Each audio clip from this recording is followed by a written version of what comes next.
Alright, we're recording now after half an hour of screwing around with firewall settings, getting this to work. So what we're going to do is we're going to play Quake for about half an hour. We're going to play a full game of Custom Team Fortress. Make sure you change your name, type name, your name, or whatever from the console. So go to the console, type name, space, and then type in your name. So we know who you are. How do you connect? From the console, type connect, and then that IP address, like that. So the console you bring up by hitting tilde. I'm not streaming? Okay. I don't need to stream, actually. It'll give me a competitive disadvantage. So we're going to play Quake for a little bit. There you go. You can stream snipe me. It doesn't matter. I'll stream. It's fine. So does chat just work? Yeah, if you just type something from the console, it'll chat, or you can hit T, and then you can type things from inside of the game. So Selecki, are you in? If so, hit tilde, name, space, and then type your name. Okay. Yeah. How do you change a name? You type in name, your name, like that. Okay, so here we go. So let me launch my client, and we'll play until 2:30, and then we'll talk about modding it some more.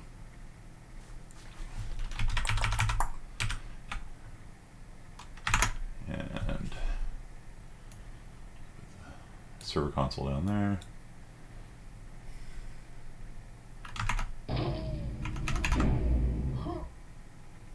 Okay. It's kind of a weird layout. Yeah, maybe I'll full screen.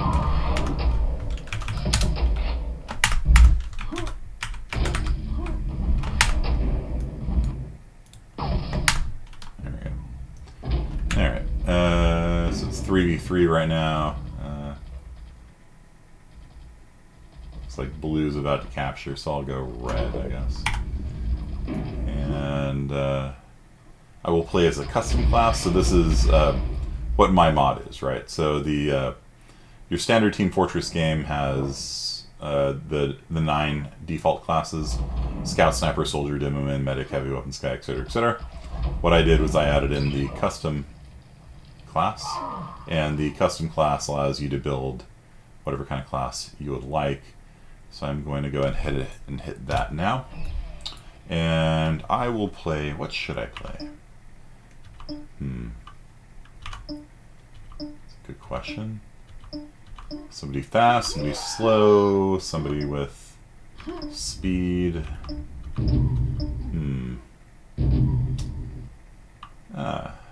Yeah, I'll play judo. I'll play a judo guy. Okay, this will be fun. So, gonna buy a lot of armor.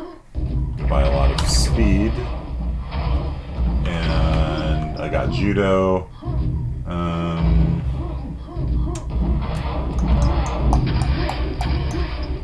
What should my main weapon be? My main weapon will be by the grenade launcher. Okay. Okay, so I got the grenade launcher, which launches regular grenades, pipe bombs, which you can detonate manually, and my field of view or something is messed up here.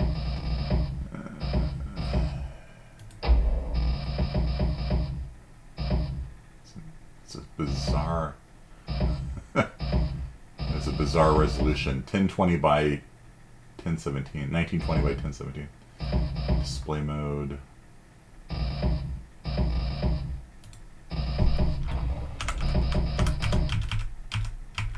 we'll just get it. Desktop resolution. Yeah. Screwed up everything. What type of customs are there? You can build your own class. Everything is all jacked up now. moved all my windows on screen 1 over to screen 2. There. Switch it back over.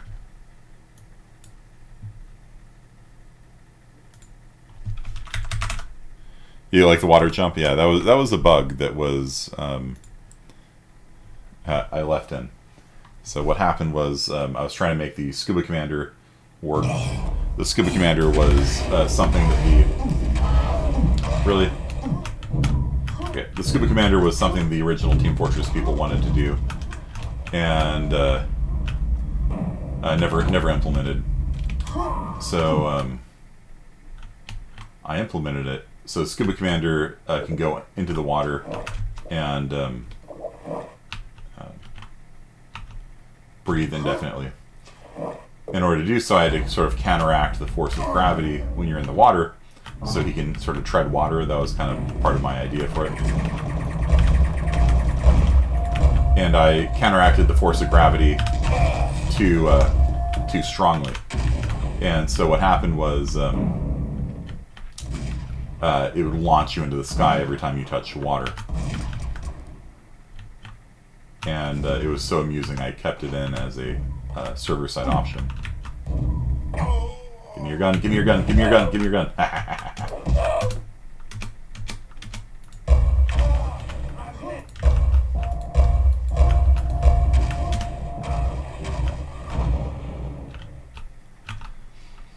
So I'm playing a judo character, and so I can steal your weapon if I can catch you.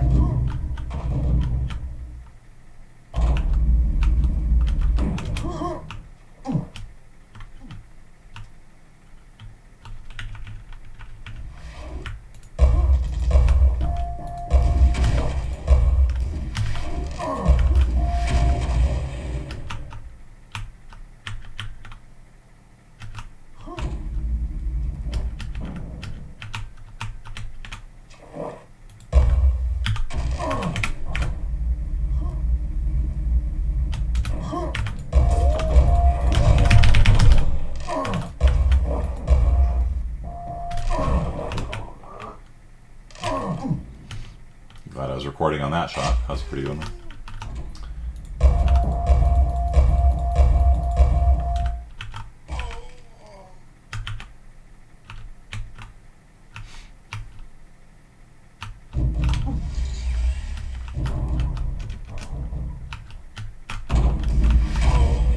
Why are you shooting me? I'm on your team, dude.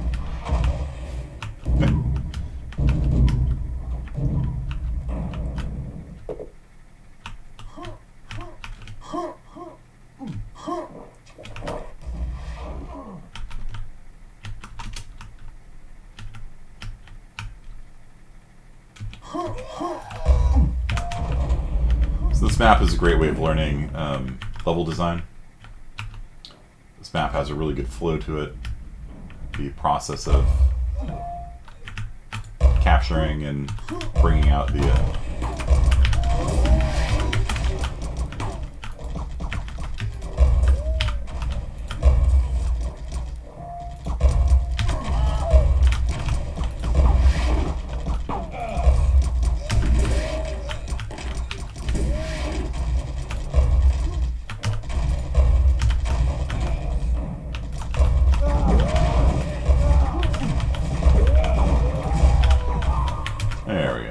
there's the sniper shooting at me. Hello, Mr. Sniper.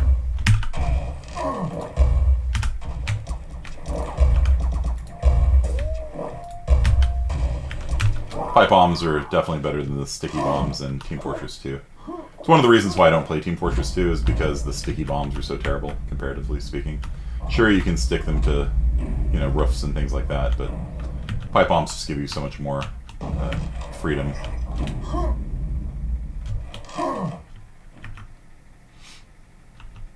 They're just a lot more fun to play with.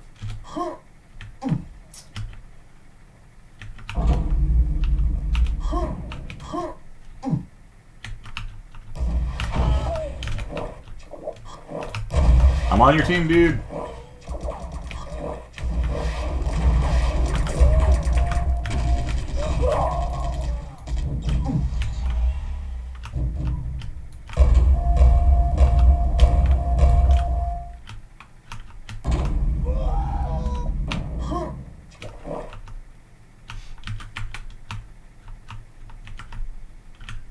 Oh no, I'm not spamming at all, actually. These are actually aimed shots.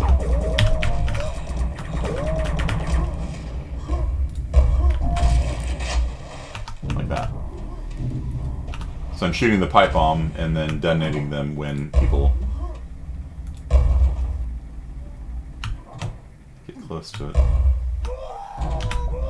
Like that.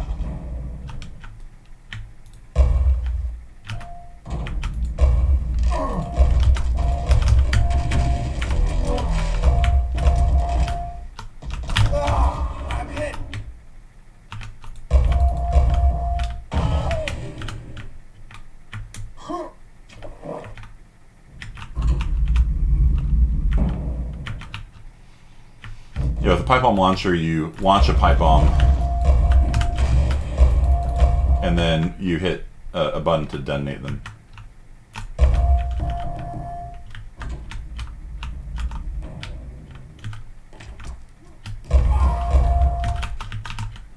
And so it encourages tactical thinking and things like that. So, for example, I've got a couple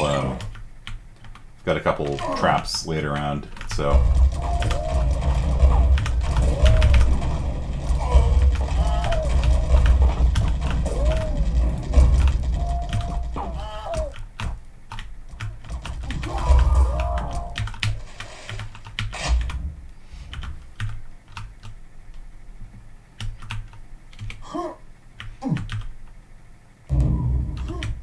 Guess I'll switch classes now.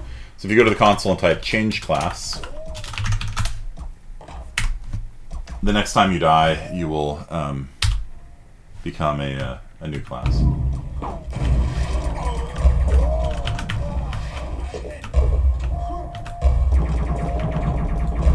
Change class, change class. Or you can go and type custom from the console. And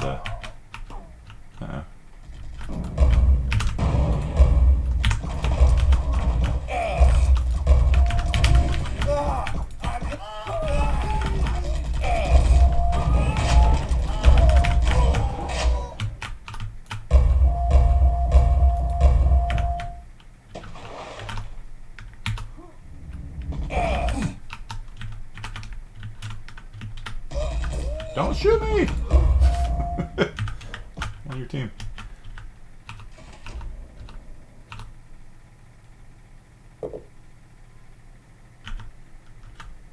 And you can hit tab to complete it too. Or just go to the console, type custom. That'll allow you to make your own custom. Yeah. I can turn on mirror damage so that, there we go, flag was returned. So that every time you shoot me, you take damage instead of me. It's kind of a fun mode.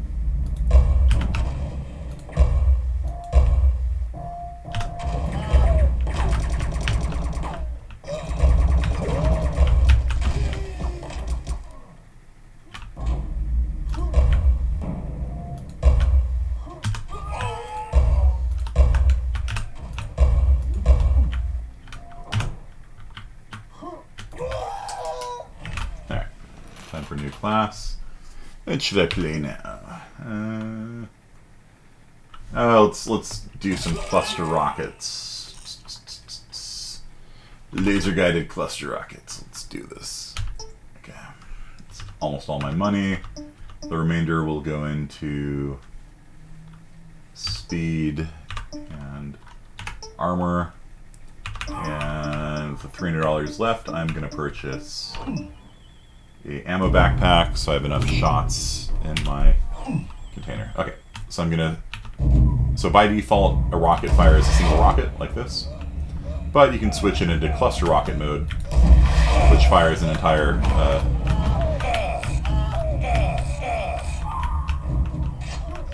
thing of rockets like that.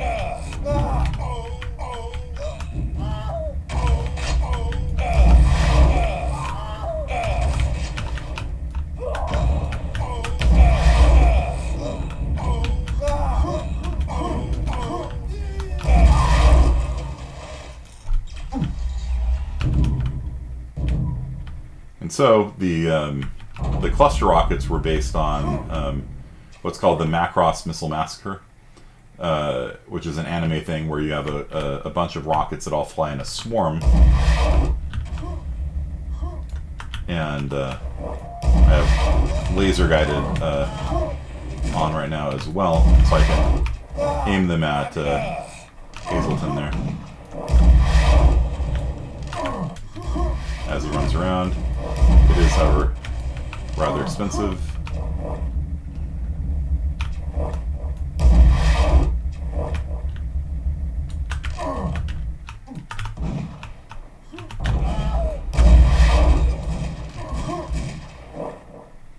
They do look pretty cool too. Let's see if I can get a good shot of them.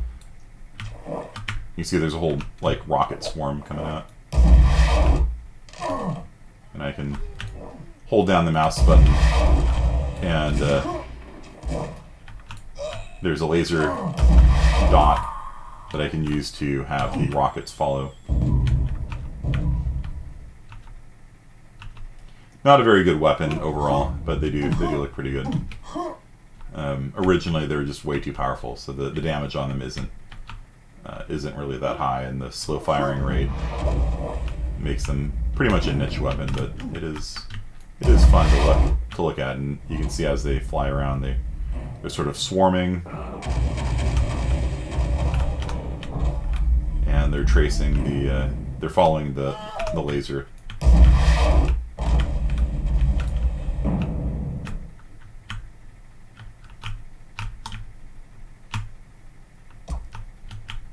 He missed. He got me.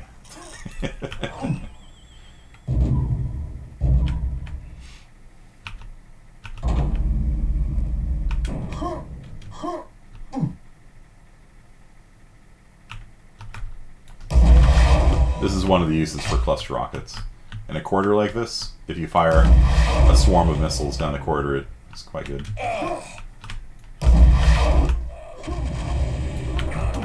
Less good in situations like that.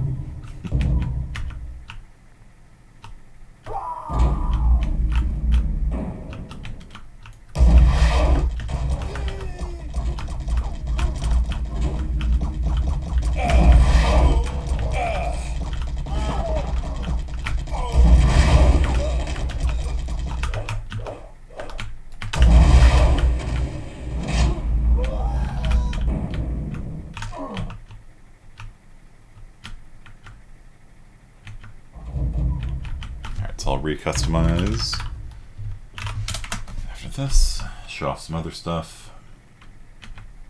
I'm not very fast right now because cluster rockets are quite expensive, especially laser-guided ones, but you can see here I can use them to chase after.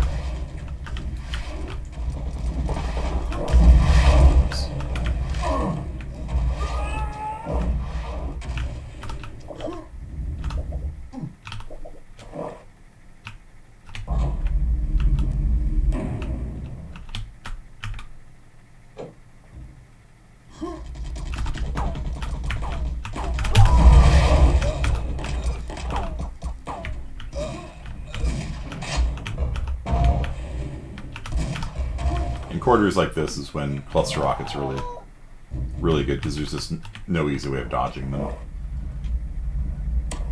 Even still, they don't really do that much more damage than just a regular rocket launcher.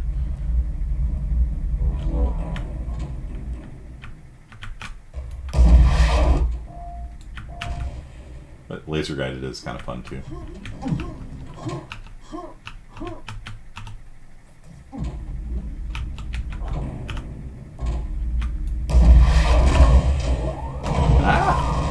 Okay, so now I'm going to play somebody with high speed. So I'm going to play somebody with the cheetah, and with cheetah's the highest speed, obviously. And then I'm going to take gymnast, which makes me get knocked around twice as far if I get shot. So I'm going to be like off like a rocket if somebody hits me with anything. As far as offense,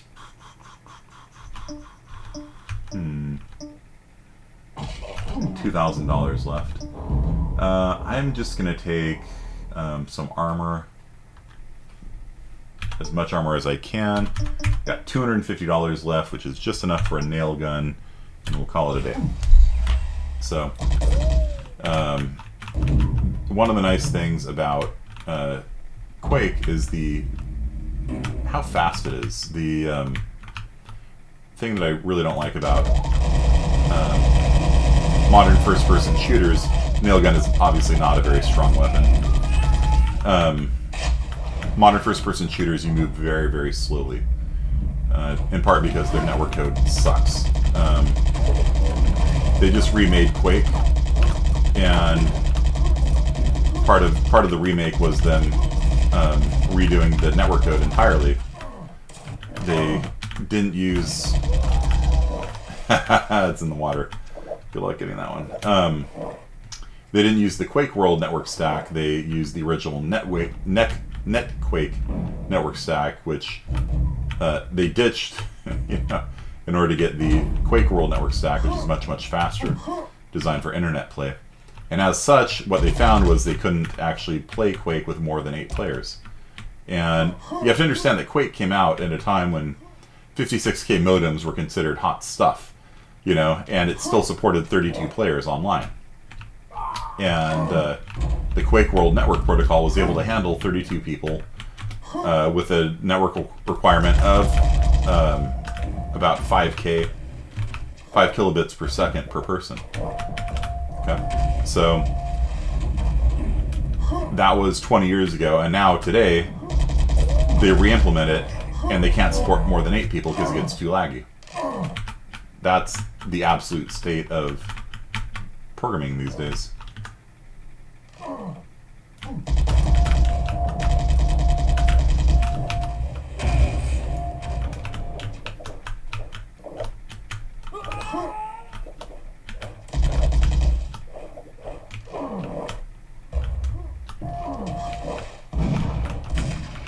And you can see just how quickly I'm moving, how little lag there is. These are projectile weapons. I up to the speed of the nail gun projectiles, because on their own they're a fairly worthless weapon, because the bullets travel so slowly. So with a speed upgrade, they're okay.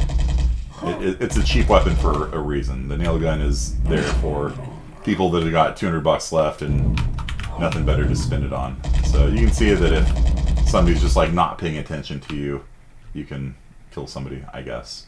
But they're really not designed for one-on-oneing somebody. It's just better than nothing, I guess. But yeah, you can see just quite how fast I'm moving here, right? And I could take like a sprinting option to move even more fast.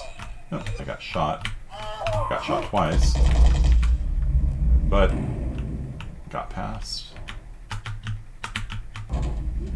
Let's see if we can find that sniper who's shooting at me. No. Maybe he's up on the roof. Oh, there he is. Yep, I don't want to take that fight, so I'm just going to leave. Whoa, what's going on there? That's buggy. That's quite buggy there.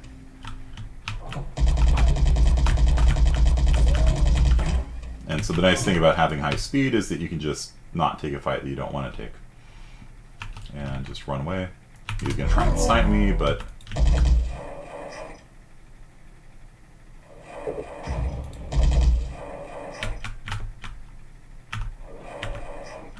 I'm going to make it hard for him. Miss. Miss. Good. And he's not going to be able to catch me. So, there we go. Yep. That one was waiting for me.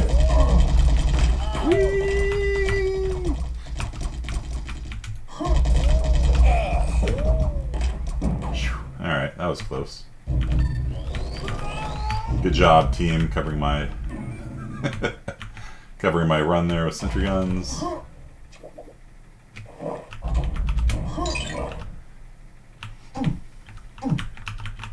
So I'm playing essentially like a football linebacker. High speed, as much defense as I can afford, and really not much on the way of offense. But as long as the other team doesn't build sentry guns, I'm probably going to be okay. Now the vulnerable point on this map is when you ride the elevator up. So if the snipers were here right now, they'd be able to snipe me without me being able to do a whole lot about it. Let's see if they're waiting for me down here. I don't see any of them. Okay. So I'm gonna go ahead and recharge my health a little bit. And there's no snipers here, so that's good.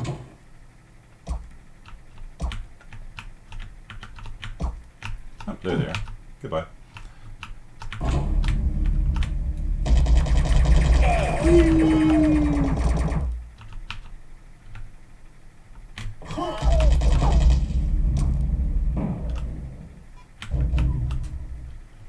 Yeah, the snipers have to get off, probably a headshot on me to take me out. And since I'm moving so fast, it's fairly hard for them to do that. Alright, so I'm gonna recustom, so that is another option you can play. It's like playing a scout in Team Fortress, except better. Because you got the scout legs and just like a little bit more health and survivability than the default scout, which makes you a little bit more survivable. Did I take hover boots? I did not. Okay. So that's something I definitely want to show off. We got 5 minutes left. So I'm gonna cap this one more time, maybe, and we'll see if the snipers are gonna. Nope, they're not paying attention, so that's good.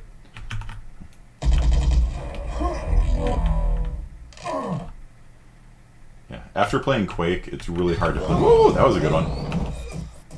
Solid.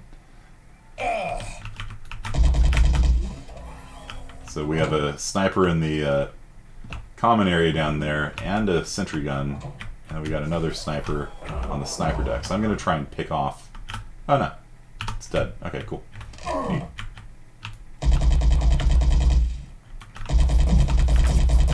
So there's definitely a rock, paper, scissors to this game. Nope. There's a sniper there. I don't want to be there. I don't want to play anymore. Okay.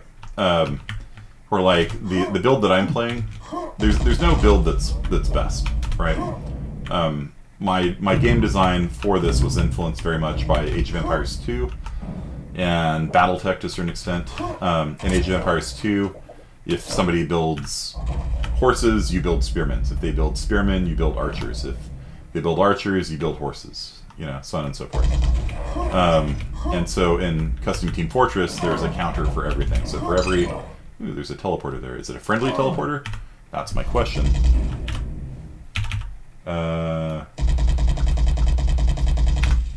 Friendly teleporter. Okay, sorry. Okay. And so the build that I'm playing right now is quite good against snipers. I can make it a little bit better by buying Kevlar armor.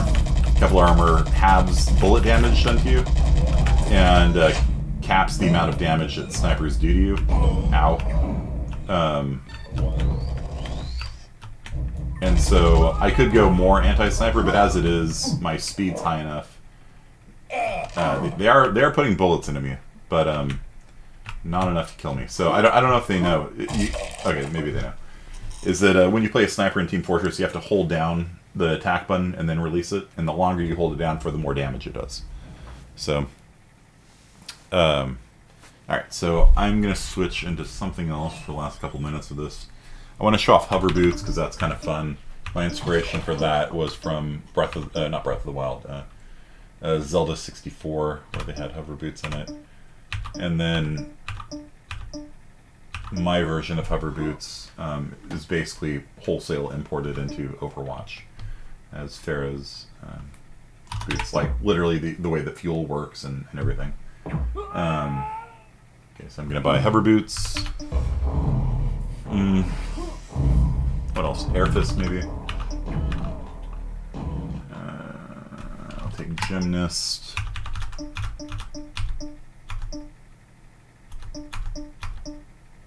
Where's the air fist? Air Fist upgrade, and then I'll buy some legs, and I'll buy some armor, and I have no weapons. So let's do this. Alright, so the Air Fist is like a compressed air gun, and you can use it to knock people away from you. I didn't write this code. And then I've got hover boots, so I can use it to... Uh-oh. Sentry gun. Oh, good, they blew up the sentry gun. Awesome. Sweet. So, the Air Fist allows you to push people away from you. It can reflect, and if you're in the midair, you can use it to control yourself in midair as well. So if you're flying through the air, you can Air Fist and push yourself sideways, and people that get really good at it can do all sorts of, like, trick shots and things like that. So they can, you know... with the hover boots too. Uh-oh. Ran out of fuel for my Air Fist there. Do that. And so you can bounce and ricochet around the world and stuff like that. You can't kill anyone with it. It's not a weapon per se, but you know, you can jump, hover boot across, and then be like, oh no, and then move backwards. And it sounds like there's a sentry gun around here somewhere. No. Okay. So I'm gonna bounce on the water and then Air Fist myself backwards using the hover boots. I'm out of Air Fist ammo. That's okay, I made it across. So you can very quickly traverse the map that way if you are so inclined. So it's a different kind of flag capturing build. The last one was all speed. You can see how much slower I am this time. You can see I'm much slower, but with the hover boots, I can hover in midair, and then I can Air Fist backwards. Right? It's pretty cool. It's a lot of fun too. Fun's also very important. You know. The Air Fist, you can use it to rocket jump as well. So you can like that and boost yourself into the sky. So it allows you to traverse maps in...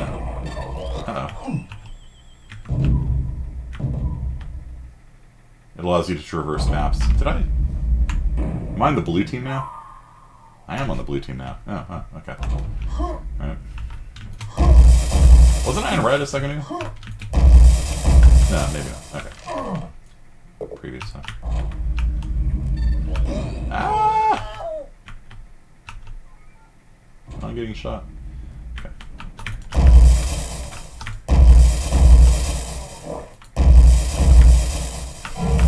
Yeah, as long as the sniper is bouncing in the air, he can't really do anything. Now he can kill me. Whoop! Bing! Whoa! Alright. Take him, not me.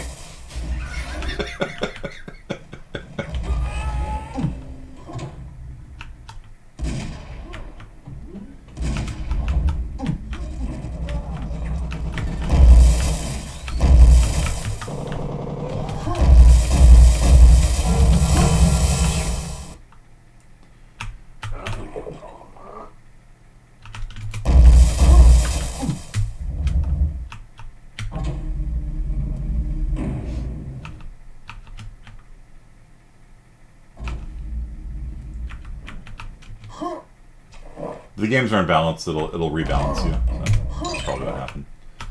Alright. So yeah, Air Fist, pretty fun. Let's see if I can do this. There we go. Air Fist is fun, hover boots are fun. Sniping, obviously very powerful. Engineers are good at stopping scouts. Basically, as long as the scout can't just like dip past it really fast, sentry guns are usually pretty effective at locking down scout builds, like kind of what I'm playing here. I could, in theory, use my Air Fist if I was skilled enough to sort of ping pong around the map. Let's see if it's still there. Yeah, okay. Let's see if I can do this. Like that. Good.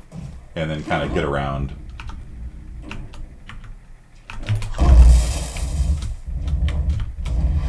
Yeah. Wow, good shot. Shot me out of the air. That's good. Alright, so the counter to scouts is usually engineers. Snipers if they're good enough. It's usually fairly hard for snipers to hit somebody that's like darting around like a mayfly.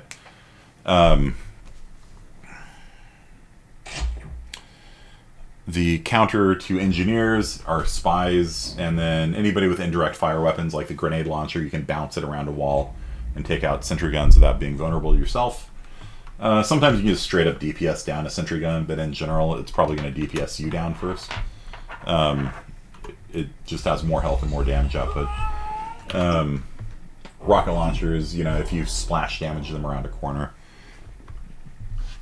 you can sort of take out sentry guns also by throwing grenades. Anything where you can kind of like be around a corner and take them out. So sentry guns have to be babysitted or babysat, I don't know, or they're going to get blown up by people that can have a little bit of time. I'm going to play a spy now, and I'm going to take the scuba gear so I can swim through the water. I'm going to take the spy kit so I can disguise myself as the other team. I'm going to take the Merv grenade, that's visually pretty impressive, and the biological grenade because it's a good troll weapon, and trolling your students is always fun. I'll drop the ability to make mines on them. As far as weapons go, I'll take the knife, of course, and the nail gun, and then the rest I will put into speed. And I probably should buy a det pack, but I'm kind of out of money at this point. So, okay. So basically, what I have right now is an anti-engineer weapon. Ooh, there's thing.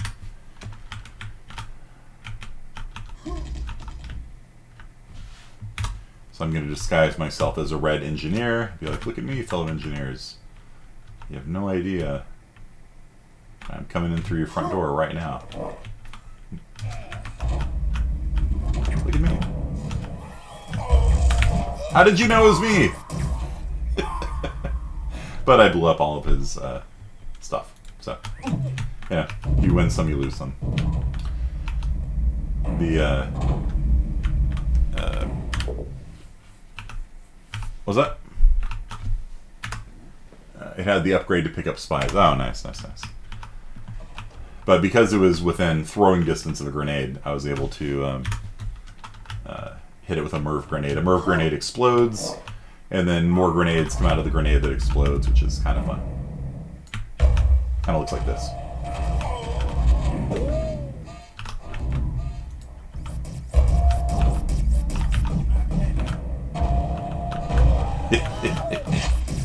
Okay, sorry.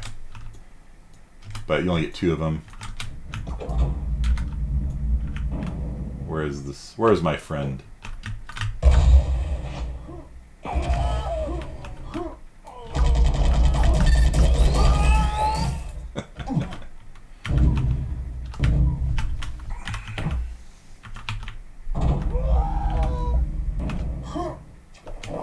You can forward shoot as a sniper when you short just before they jump to that location ahead of them. Yeah, it's like if they're moving, you can predict their motion for sure. And so I have infected the enemy team, and so the enemy team is currently got a disease going on. If they touch anyone, then it infects them, and so as long as they keep like respawning and touching themselves, which sounds really horrible, then they just keep getting infected and keep getting it's a dot, basically. It's a damage over time effect. And so in maps where the defense kind of crowds up like that, the biological grenade is really useful because oh, hello.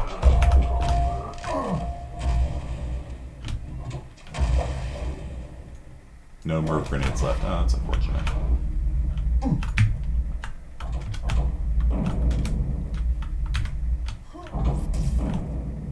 Oh, look, a dispenser.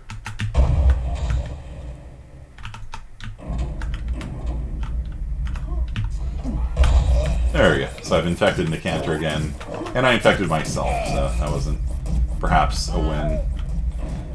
Let's see here. So you can see I'm taking damage now over time, because I hit myself with it as well. To cure the disease, you need to get a medikit, and medics can cure diseases. They get frags for, they get a point for healing their teammates. See, did I get a... Yes, I got another grenade. 2, 3, 4, 5, and... That's skill right there. Okay. Well, I'm already infected, so I might as well infect my fellow red friend over here. Yeah, like that. So Austin is now infected by my biological grenade. Not very fast, and I died from my own disease. But it's also going to kill Austin now as well, because I don't think they have anybody on their team that can cure it right now. So he's going to sit there taking damage, and it'll eventually cause him to pull out of position, go back and resupply, which will leave the flag open for being picked off, or he'll die and have to respawn. Either way. So, hello, fellow red people. Pay no attention to me.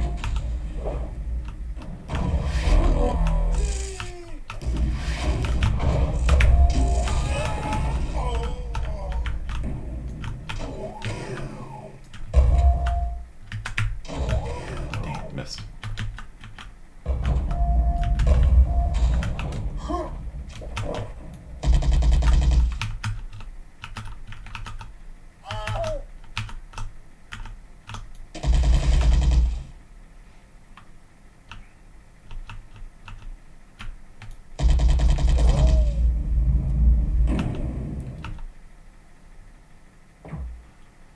See, the speed that I'm moving at right now feels very slow to me, but it would actually be considered like sprinting speed on like Halo or something like that, just due to how friggin' slow all the modern first-person shooters are. It's like normal walking speed is like this, like Call of Duty or something. It's ridiculous. I don't know if you can see my frame rate; it's covered up by my face, but yeah, you get if you don't VSync, you get like 400 frames a second because this is an old game. All right, let's see if I can. Oh, I don't have any biological grenades left. No. All right. Merv grenade. Reteam timer. Cameron is gonna switch teams in 10 seconds. That's fine.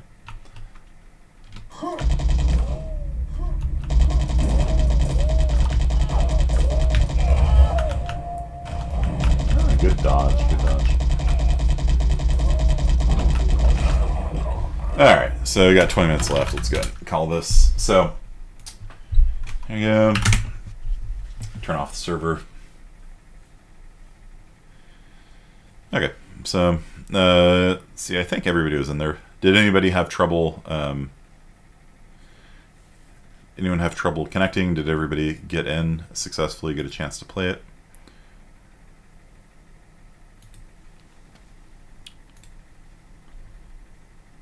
Recording, good. Some quality college education right there. Playing a video game, streaming it live. Okay. The reason why I did that though is because in order to mod something, you have to understand it, and so you have to play it a little bit. You have to kind of get familiar with the game before you can really mod it. Otherwise, you're just gonna be changing things randomly, and that's not especially interesting. You want the game to get better, not worse. There's a principle that says if you see a fence in the woods, don't take it down until you understand why it's there, right? So everything in Custom Team Fortress is there for a reason. Now you might have a better reason than mine, but everything in there is for a reason. For example, if you wanted to lower the price of cluster rockets, you know, I'd probably agree that that's probably a good decision, because cluster rockets are kind of underpowered for what they look like. It's this big swarm of rockets that flies out and looks visually very impressive. Maybe not on the client that I was using, because I have the graphics quality not fully up, so they can actually look quite a bit better. But they don't do that much damage. Like, you have to basically hit somebody square in the face with a swarm of rockets to kill them. Otherwise, you're usually better off just using the regular rocket launcher, and they're very expensive. But I did that, and the reason for why I did that is because I try to discourage spamming. You know, when you create a lot of projectiles at once, it puts a load on the network, because each one of those rockets has to be spawned, and the rockets also update their angle and position every so often. And so each time they change direction, that's also a network packet that has to go out. And I'm very, very conscientious of minimizing how much bandwidth the game requires. So that's something that modern first-person shooters have lost. As you can see from the remake of Quake, they only support 8 people because they can't handle it anymore. And they don't even have dedicated servers. It's all listen servers, so one person's a host. And they have a 0 ping, and then everybody else has to struggle with a 200 ping. And it's like, really? The networking stack that you chose to copy was the first iteration of Quake's network stack, which was so bad, they did a free release like 4 or 5 months later to release one that actually works really well. And they, and for the Enhanced Edition, Quake Enhanced Edition, whatever it's called, that came out about a month ago, they chose to re-implement the original network protocol in a way that's not compatible with the old client. So it's not even like you can use an old client and connect it. So there's no backwards compatibility benefit. Yeah, it just kind of infuriates me, because it's like 8-player cap. Like, what is this? Is this the year 2019? And we're making Overwatch? Like, what is this? You know, 20 years ago we supported 32 players, and I think Quake 2 supported 64 players. I could be wrong about that, but Quake 2 player limit.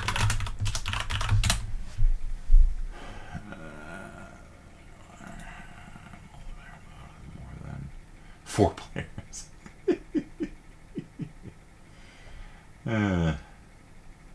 You use Quake World, yeah. That's,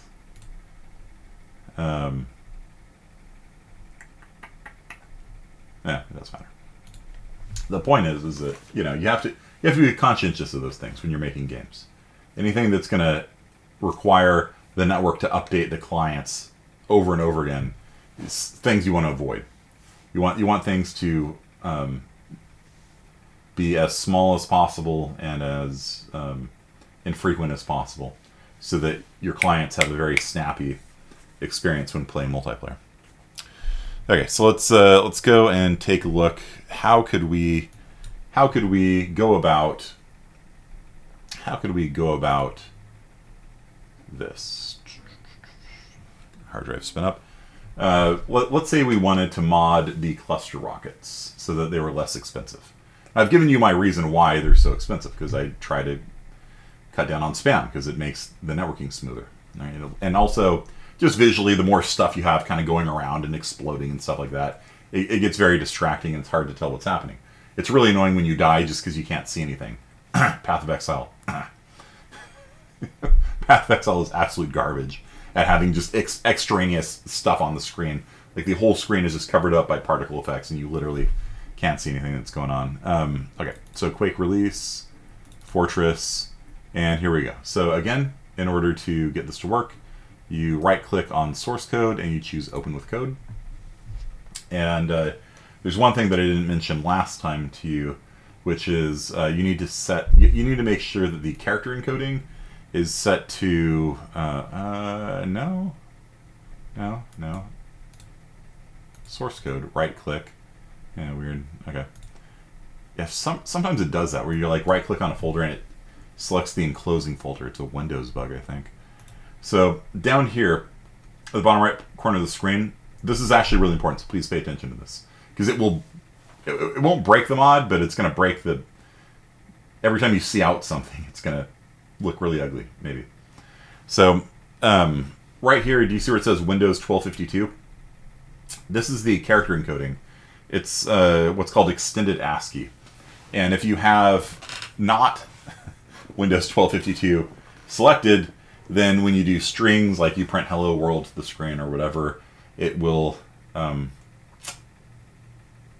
work as sometimes. So click on that, and then all right, it's not there. Let's see, it's under File, Preferences, Settings, and then under Settings you search for Encoding. You want to turn off auto guess encoding because it's going to probably guess UTF-8, which in most cases is a good guess. For this, you want Windows 1252, which is the extended ASCII character set for Windows. And this, and the reason why is because Quake actually uses extended ASCII characters to print things like window borders and things like that, because there's a somewhat involved printing system where you can print things to the screen. And it uses this character encoding. And if you don't have that turned on and you save a file, anything that uses the extended ASCII characters will break, because it's going to guess you're doing UTF-8, and you're not. You're not doing UTF-8. You're doing Windows 1252. Okay, everybody, please go on to chat and type Windows 1252. I want to make sure that everybody has seen this, because otherwise you're going to be baffled when you try printing something to the screen and it's like, wow, what the hell's going on here?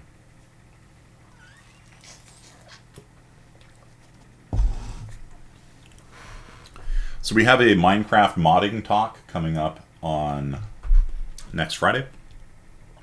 This Friday is our Halloween party, so we'll probably be playing Quake together on our Halloween party. So come out, earn some extra credit that way. I'll probably do Jackbox and stuff like that.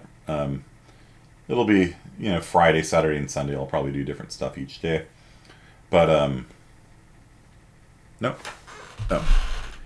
I'm on the wrong chat channel, aren't I? Okay, there we go. All right. No wonder nobody was saying anything. I was on the wrong chat channel. All right.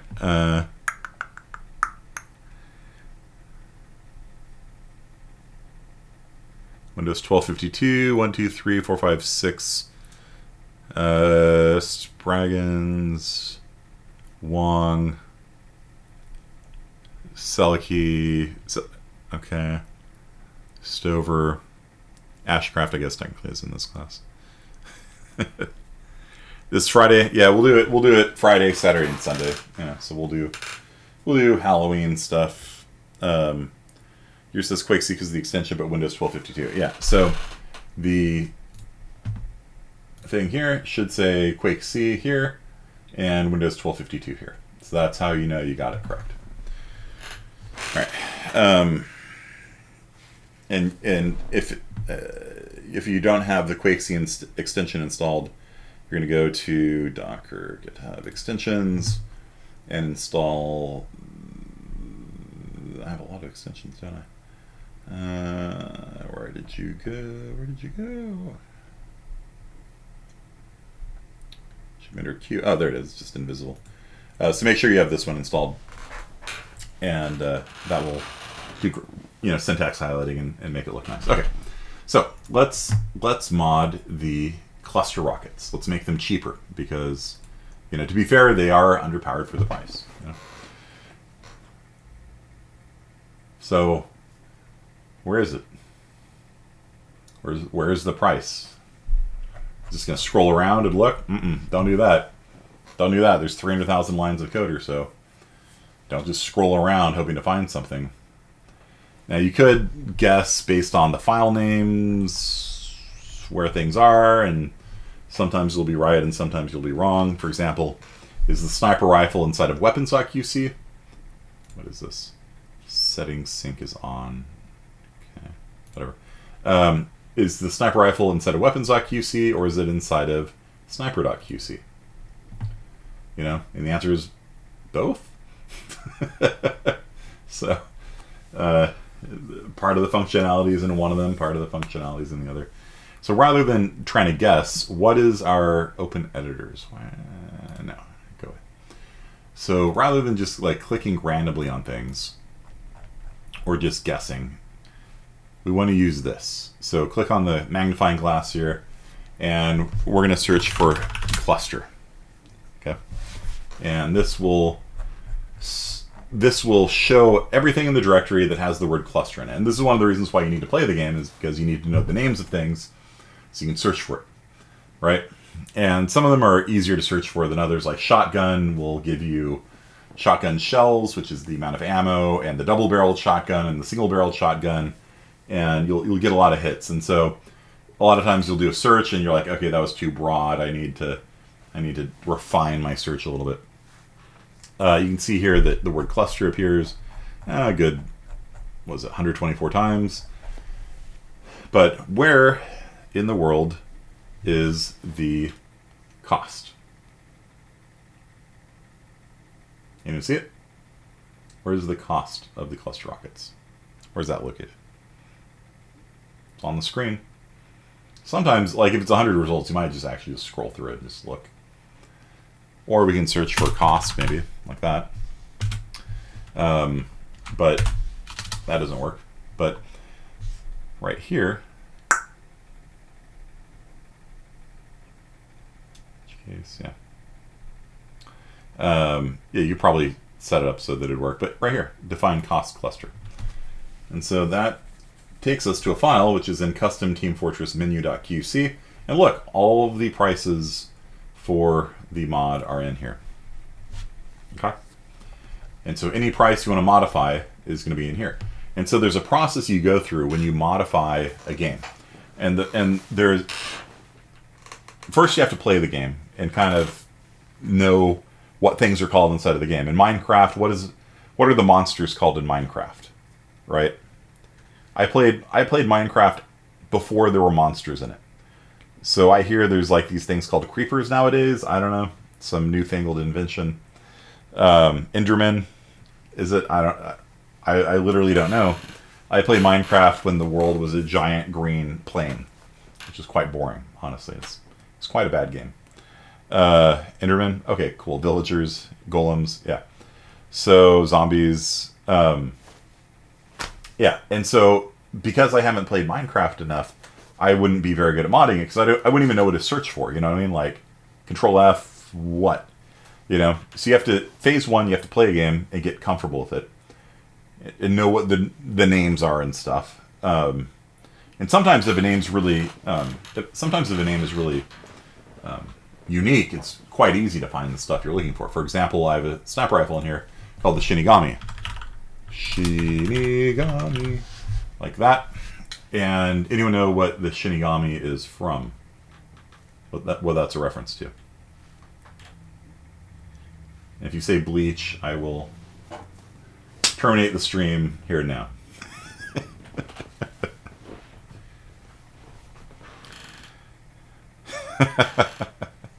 It was before Bleach came out. I made this game. Well, the Shinigami was probably. Actually, when did Bleach come out? I made the game 20 years ago. It came out in 2004, so I'd have to look up the commit log to see if I predated Bleach on the Shinigami weapon. That's from Death Note. So technically,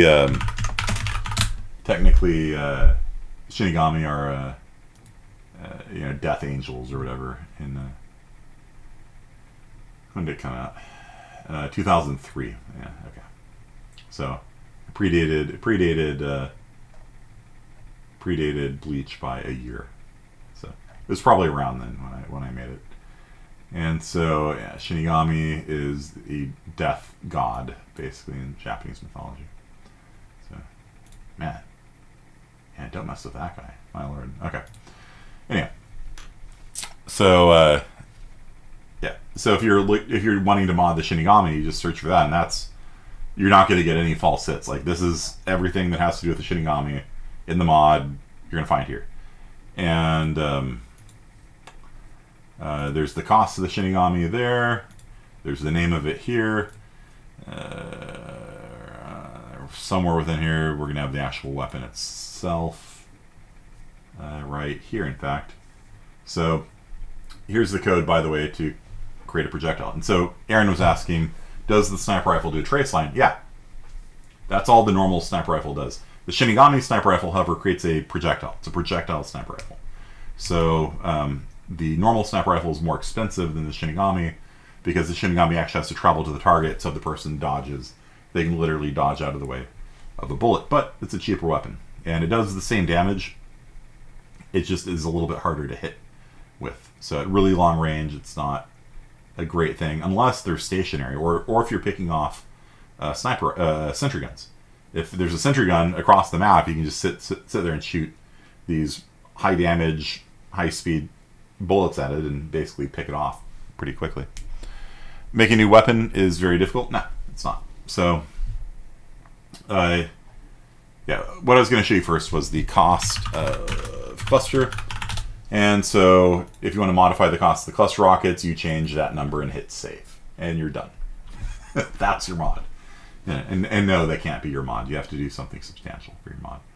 But that would be it. You just phase 1, play the game. Phase 2, get comfortable with the source code. Find out where in the source code things are. And now that you've seen where the cluster rockets cost is inside of CustomTF menu.qc, then you know, oh, if I ever need to change the cost of the Shinigami, it's probably around here somewhere. In fact, it's right here, you know. And so just all the prices are just in one place. I sort of organized my code. You know, I revamped it in 2007. So all the costs used to be kind of scattered all over the place, and it bugged me. So I put them all in one place and put all the names in one place. So you just edit them very simply like that.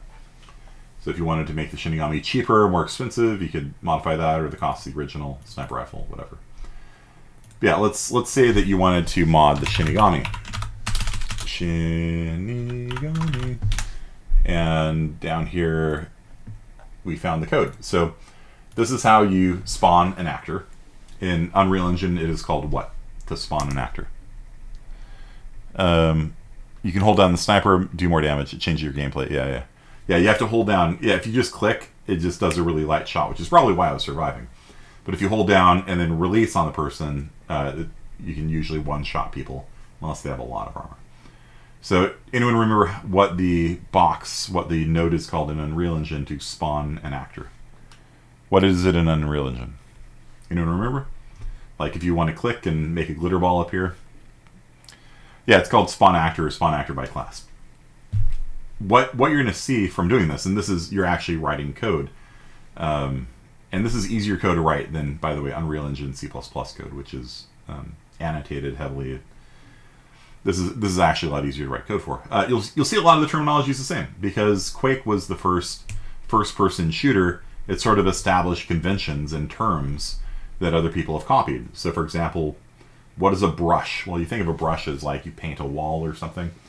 A brush in Quake terms is they constructed 3D objects by sort of getting a slicing plane, and then you sort of think of it as you take a solid object, you slice it a bunch of times, and that creates slicing plane, like that, and you can basically carve an object, like sculpting. And so that's called a brush. And so what's it called in Unreal Engine? A brush. There's no reason why it should be called a brush, you know?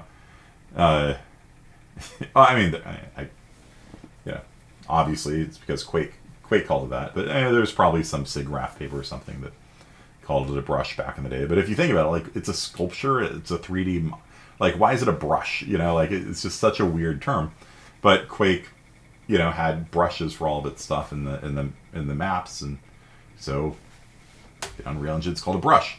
If you want to spawn an actor, it's called spawn. Now, in Quake they call them entities.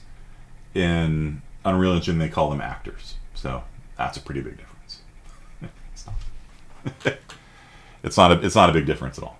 It's you know, there's the velocity is actually easier to set in Quake than it is in Unreal Engine.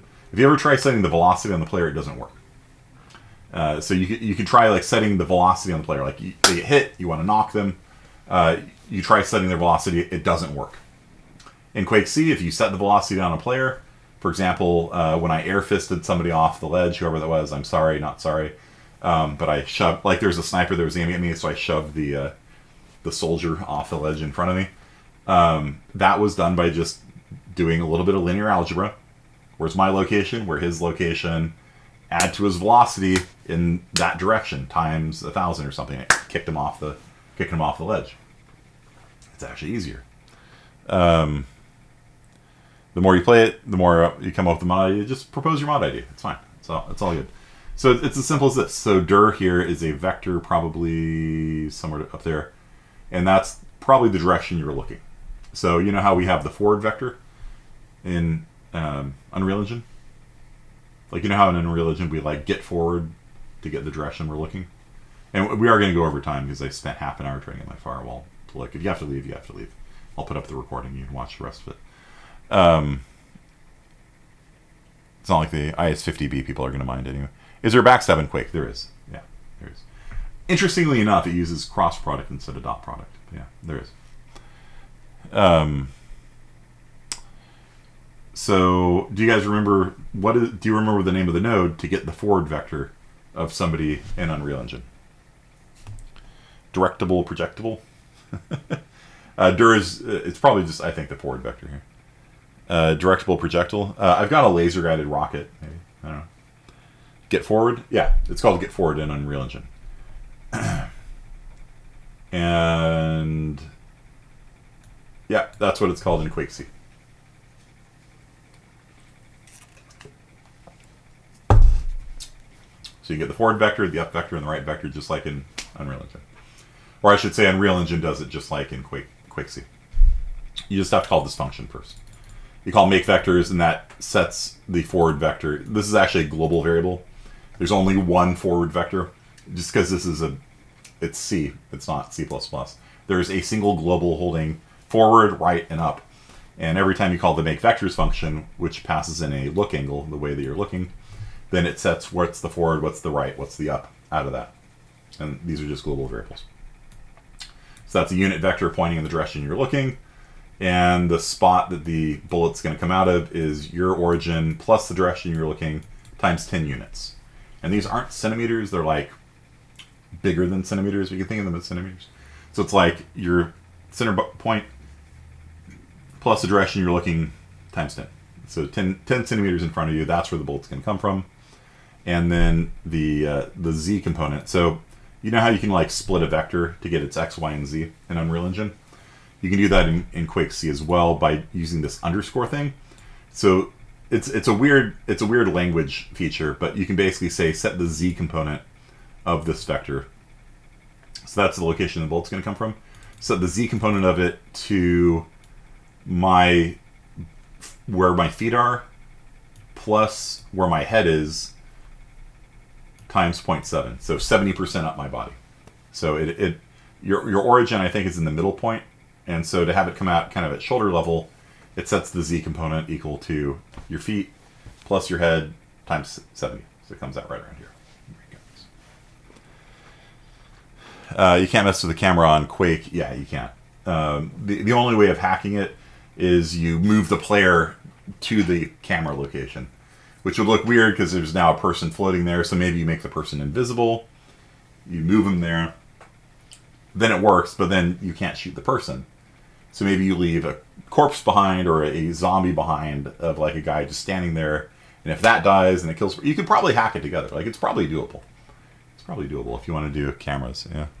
So they have a ton of global variables. Yes, they do. Yes, they do. This is the C world you're in. You are not in C++ world. You're not in object-oriented Unreal Engine world. This is C world. And in C world, there's a global variable called self. And every time it's somebody's turn to think, remember how we have like event tick or event touch, you know, on hit or on overlap, things like that.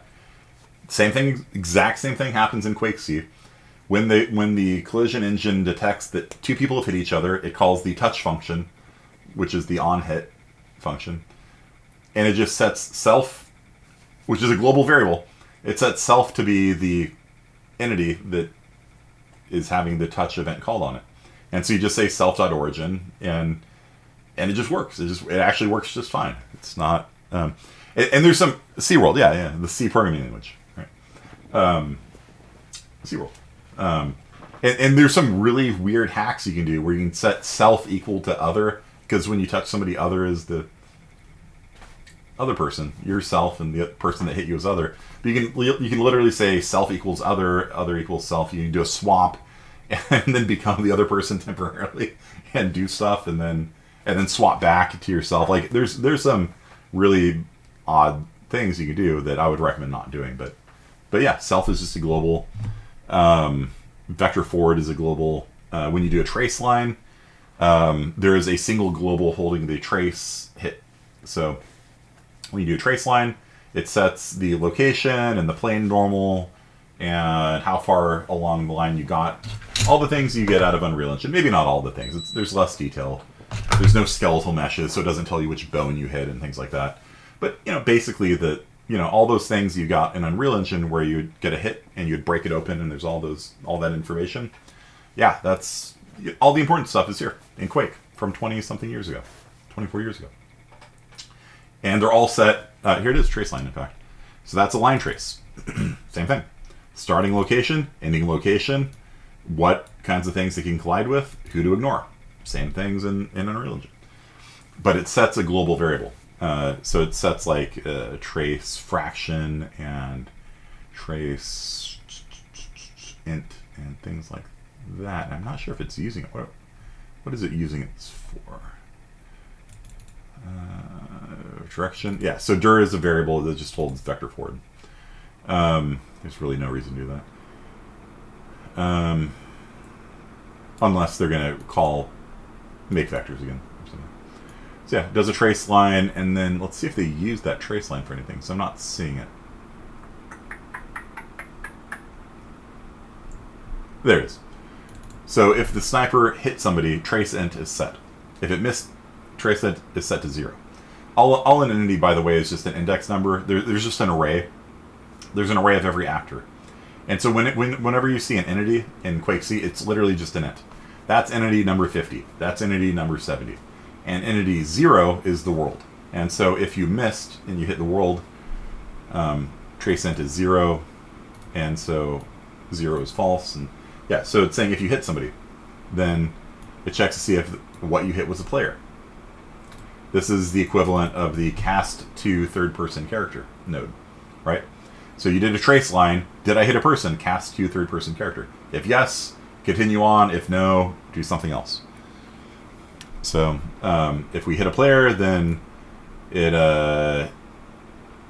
does some vector math to try and figure out, did we hit the head? Did we hit the feet? Did we hit the chest? And so if you hit the head, then it does double damage. If you hit the legs, then it does half damage, but it slows you down. So you can there's actually some interesting tactics where you try not to kill a person, but you just keep shooting them in the leg with light bullets. You just keep shooting them in the leg, and you slow them down to a crawl. And then you just ignore them. And then that person is essentially out of the game until they can get healed. So if a medic comes by and heals them, their legs go back to normal. Or if they get back to a respawn point and heal themselves, they get back to normal. But there's actually some pretty deep tactics you can do, but just leg shotting people and just leaving them. Which, they kind of did in World Wars and things like that. They would leg shot somebody, and then when their friends came out to heal them, they would shoot the friend. Yeah. So headshots they don't do double damage anymore. They do 1.5 times because they were too good. Snipers were too good. Yeah. And there's the trace fraction. So trace fraction is how far along the line it was until it hit something. So all these things that are in Unreal Engine are in QuakeC. But it's no coincidence because it's, this was the genre-defining game. Let's set the terminology. Okay, so if we wanted to mod the Shinigami, where were you? So the Shinigami doesn't use that trace line. It uses, it creates an entity instead. So it just returns. It doesn't use any of the trace line stuff because the Shinigami creates a projectile. So hit scan weapons use trace line and this kind of stuff. Did it hit something, etc., etc. Projectile weapons look like this. You spawn an actor. You set its owner to be self, which you do in Unreal Engine. You give it. This is interesting, by the way. You tell it how it moves, and so there's different physics modes. There's flying. There is gravity. Basically, the rocket launcher doesn't have gravity on it, right? The rocket will just fly through the world. When you shoot a nail, it flies through the world. There's no gravity on it. But the grenade, when you shoot a grenade, it follows an arc, right? It gets pulled down by gravity. And so there's a couple different physics modes you can do. Flying missile means it ignores gravity. It's solid, so it can collide with things. This is the direction it's looking. In Unreal Engine, that's the rotation of it. And so the rotation of the rocket is basically the rotation of the player, which is what that says there. It sets a variable on the projectile holding how long you'd held down click for. So when you hold down click for the sniper rifle, it writes down the current time. And when you release it, it looks at the current time and subtracts the difference, does a little bit of algebra, and says, okay, that's going to be a 200 damage bullet. And so that's where it saves that into that. It creates a callback, a touch function, so that when this projectile hits something, it calls this function right here. It writes down what kind of projectile it is. It's a Shinigami bullet versus a other kind of bullet. And that matters for things like death messages and things like that. You need to know, were you killed by a nail gun, a super nail gun, a Shinigami? Which one? Its class name is Spike, so there's a lot of different spikes in the game. They all look like nails, and there's traps and things like that. This is useful for things like the air fist. So when the air fist does its thing, it looks for any spikes nearby, and if there's a spike nearby, it pushes it out of the way. So rather than using object-oriented programming and classes and C++ and things like that, this is how C does classes. You create a member variable on it called class name. Who are you? I'm an elephant, and then you just have an if statement. If the person who touched me is an elephant, do this. If the person who touched me is a demon, do this. And so that's how you do classes in C. You just have a string on it saying, I am a person. I am a trap. I am a spike. I am a grenade. That's it. And you just have if statements on it. It works quite well, actually. Its think function is set to remove itself. So after 6 seconds, it deletes itself out of the world. So in Unreal Engine, you can actually set a variable on every projectile you create that says how long it lives, and then it automatically cleans itself up. So this is how we do it in Quake. We set a callback, a think function. It's like event tick with a delay of 6 on it, right? So after 6 seconds, the thing gets deleted. So in Unreal Engine, it would be like event tick, feeding into delay 6 seconds, feeding into destroy self. That's this. So after 6 seconds, if the bullet hasn't hit anything, it's not going to hit anything. It's out of the world. What's up, dude? Kearney. What?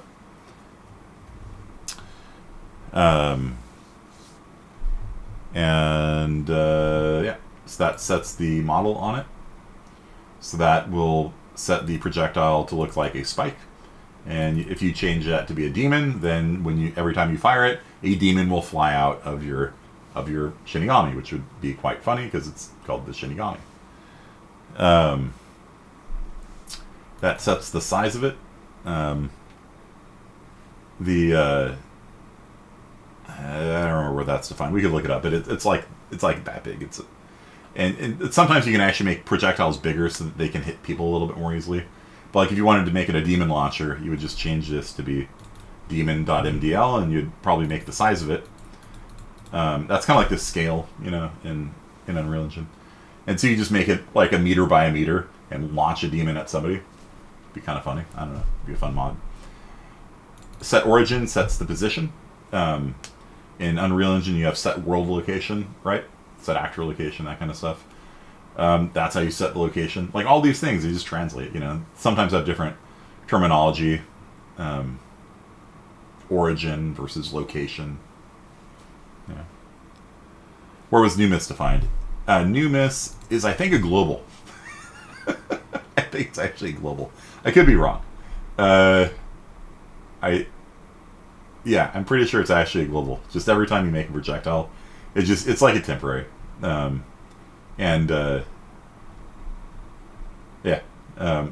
It's just of type entity. And all an entity is, again, is an int. So when you call spawn, it puts a new entity into the world and just looks through this array of I think you can have a maximum of 380 bullets and things like that, and players and demons in the world. And so it just looks through it to find the next open spot and returns that number. That's it. So if the next open spot is 170, it just returns the index 170, and new miss is just literally an integer holding the number 170. And so when you do things like this, .owner, .move type, behind the scenes what's happening is that it goes to that location in the entity array and grabs the...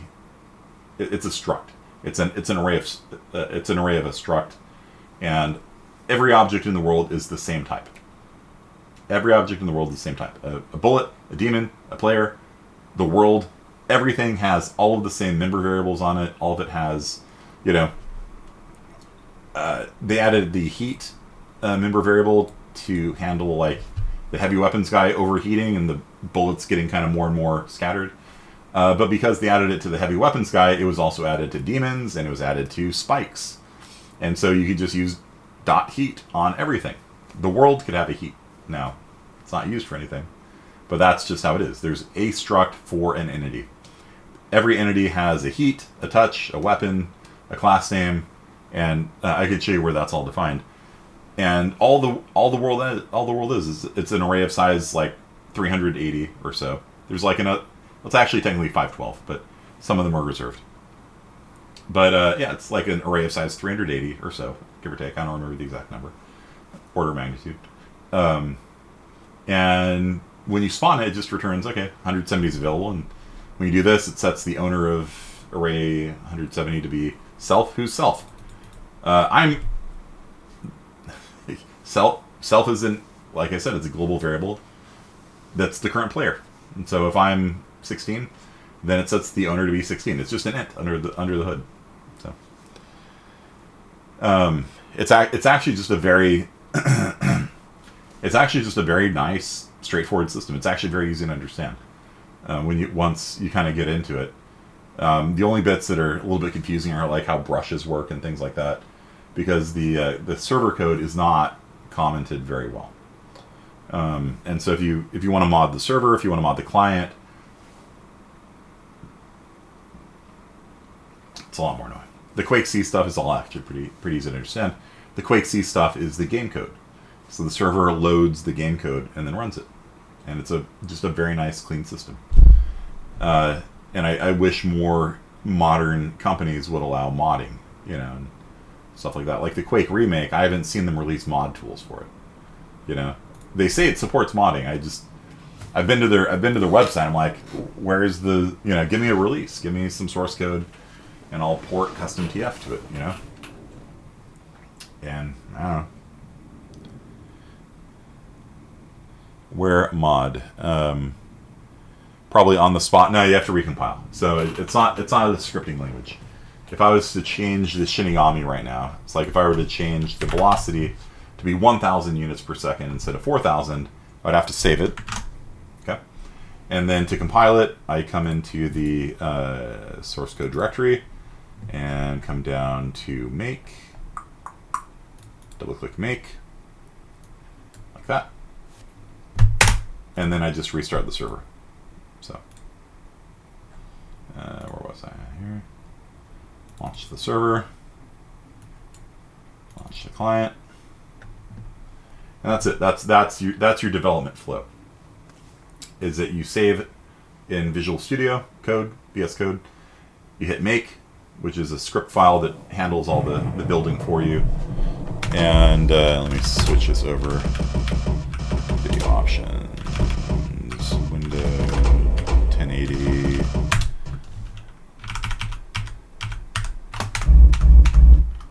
And I'll play with a Shinigami and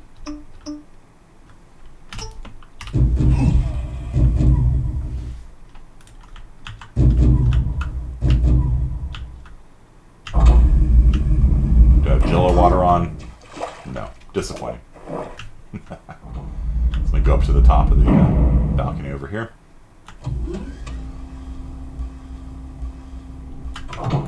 So I guess there's no point of reference because you didn't see it before, but if you shoot it, the crosshair's kind of covering it up. Yeah, you see how long it... Look for the little puff of smoke. You see that? That's it's 4 times slower now. A pretty noticeable lag.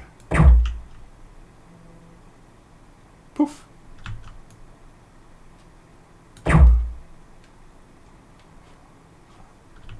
Like a fast 5 count. 2, 3, 4, 5. Yeah, it's pretty slow now.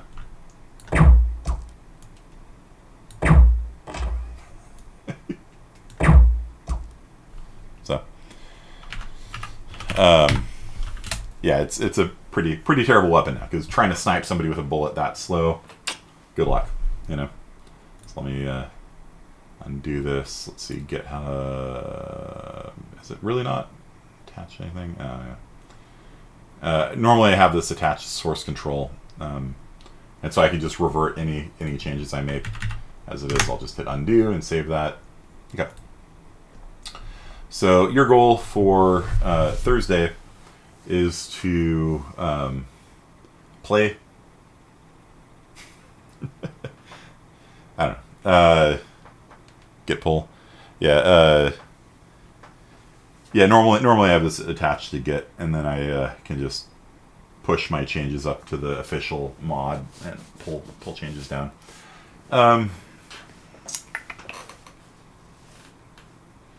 What should you do for Thursday? Maybe we'll just make a little scavenger hunt. Where is this located? Where is this located? Where is this located? I'll put up a little quiz to familiarize yourself with it. We'll play a little bit more on Thursday, and then I will start showing you how different things are done in QuakeC. Trace lines, find radius, destroying things, damaging things, that kind of stuff. It says mod proposal on Thursday. Okay, well that's fine. Okay, we'll do that. We'll do that for Thursday. Okay, and then we'll go into like the built-in functions and things like that, the stuff that's available. Basically, it's all inside of defs.qc. This has all of the stuff. This describes every entity in the world like that, and you know, everybody's got heat and stuff like that. There's a lot. It's a giant struct, by the way. Every single entity in the world has tons and tons and tons of member variables on it. Like a ridiculous amount of member variables. Every time you see something that is just in global space here that says .float, that means it is adding to the entity type, because there's only one type in the entire world. That's called entity. So every entity has a reload shotgun member variable, and a reload super shotgun member variable, and a reload grenade launcher member variable. And this is true for demons. Every time you create a grenade, the grenade has a member variable on it called reload shotgun that just isn't used. And if you're like, wow, that's really wasteful of memory, you're right, but there's a maximum of like 512 of these things. And let's say that there's like 300 floats or something on it. So you're talking about less than a meg of memory.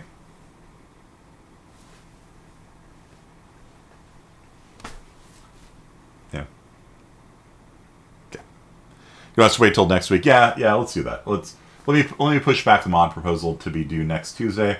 I want you guys to get a little bit more familiar with it on Thursday, and I'll go over some of the stuff. So for now, I just want you to learn to use this tool right here, the search tool. Okay? And I'm just going to give you a scavenger hunt. Where is this weapon located? You know, where is the cost of this located? And you're just going to put down the source code .qc file. This is in weapons.qc. This is in defs.qc. Okay? So you're just going to do a little scavenger hunt. No time limit on it. I'll give you as much time as you want. And then, like I said, on Thursday we'll come back. We'll do a little more, and then you can maybe have an idea for what kind of mod you want to do. I like Hazelton's idea for homework in VS Code. Yeah, it's nice. It's a nice tool. It's not as good as Vim, but it's nice. I used to do all my stuff using Vim, you know, for this, but the QC plugin's actually kind of nice. And, you know, Vim doesn't understand QC, so this is kind of, I kind of prefer it now.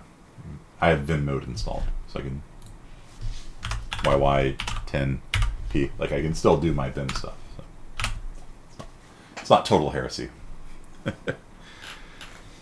What's the difference between VS Code 2019 and VS Code? So Visual Studio, it's not Visual Studio Code 2019, it's Visual Studio. And so unfortunately, Microsoft branded two very different products with the same label of Visual Studio, and it's confusing as hell. Because there are some extensions that are available for Visual Studio, and some extensions that are available for Visual Studio Code, and they're not the same. So for example, QuakeC's plugin doesn't exist for Visual Studio. It exists only for Visual Studio Code. And you're going to do the mod proposal next week, yeah. I changed my mind. I'll do the mod proposal we do next Tuesday. For Thursday, I'm just going to give you a little scavenger hunt quiz. No time limit. Just find where things are. If you had to change it, where would it be? Find the spot. Yeah, Visual Studio is way heavier of a program. It's a complete IDE. It's got a compiler and a debugger built in, and Visual Studio Code is basically a text editor. But I think you can link things into it, but it's much more lightweight. Like it's designed to just be right-click run, on a folder and stuff like that. So, yeah, you can make everything work in VS Code, but it is a different product, and I kind of like it better than Visual Studio, to be honest. So, yeah. So, okay, so that's where we are. So we went half hour over because the damn firewall thing. I don't know. Yeah, like Comcast, like when I set up port forwarding to my machine here, it was port forwarding to the wrong IP address, and I was picking the name of my machine, and it just had the wrong IP address in its internal database somehow. So I'll play around with that a little more, but as for now, it's working. So yeah. Okay, so IS50B people, you're up next. IS50A people, thank you, and got to put that firewall back up. Got to live dangerously, man. Bring it on, hackers. Okay. Why is my machine displaying Hack the World on it? Okay. I've been using websites on Visual Studio Code. Yeah. Yeah, I like it. It's a decent.